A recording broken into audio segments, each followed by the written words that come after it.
I'm going to show you how to do a single crochet.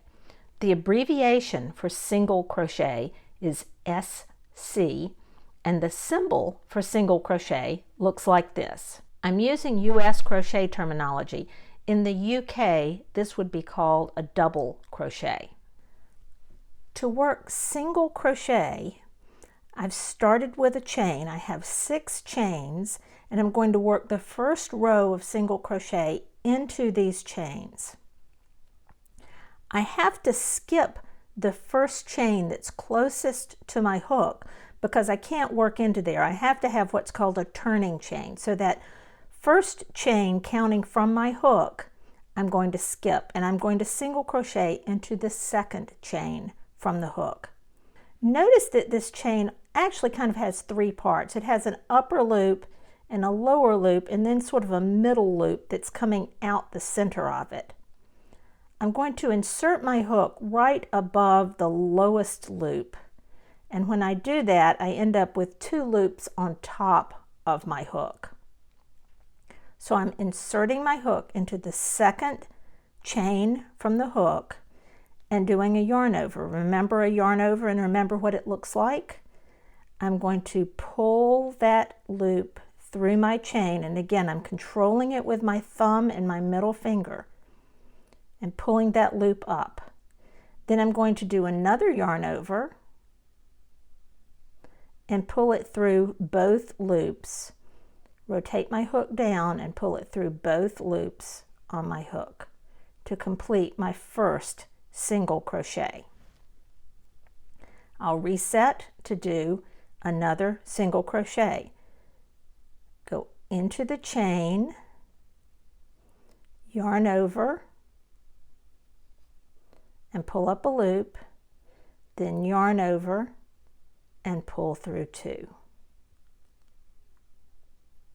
This is the hand that's really controlling what's coming off the hook.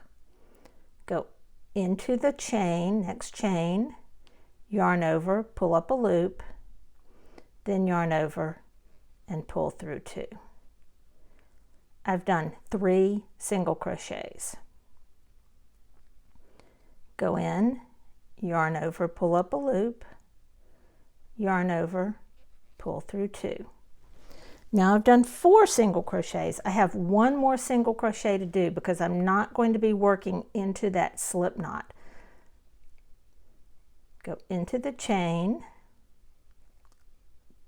Sometimes the last one's a little tricky to get into. Yarn over, pull up a loop, and then yarn over and pull through 2. And I'm going to tighten up that slip knot so I don't get confused.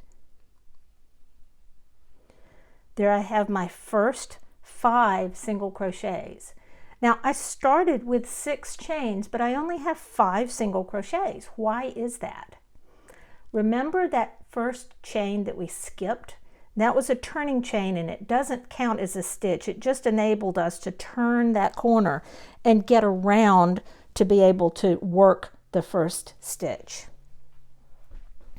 Now I'm ready to work my next row, and it's actually easier than the first row. The first row is always the hardest one.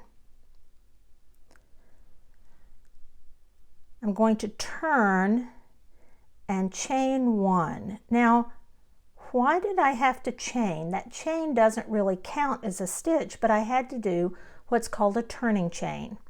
The reason for that is all of my stitches are created below my hook. So if you think about this, when I'm creating a stitch, all the stitch happens underneath the hook.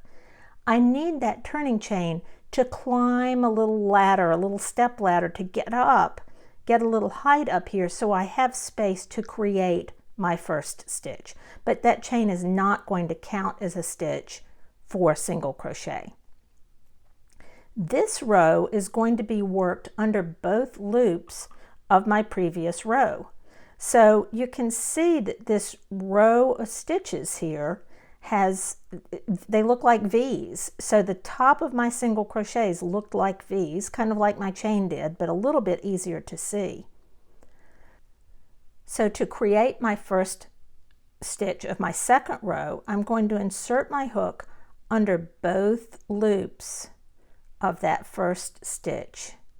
Yarn over, pull up a loop, and I want to make sure that I pull it up to the level of the row I want to work on. I don't want to keep it way down here. I want to pull it up to about straight across, about level. So yarn over, pull up a loop, then yarn over and pull through 2. And I'll do that all the way across. Yarn over, pull up a loop, yarn over, pull through 2.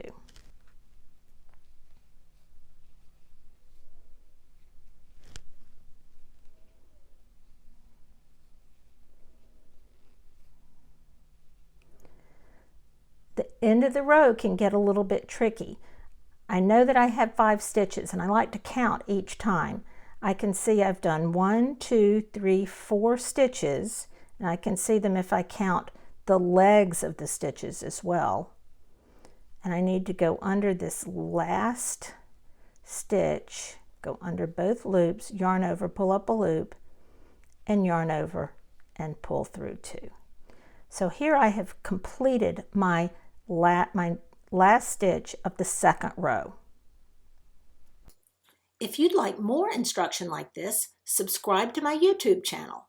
Check out the links in the video notes for more ways you can find me. Thanks for watching.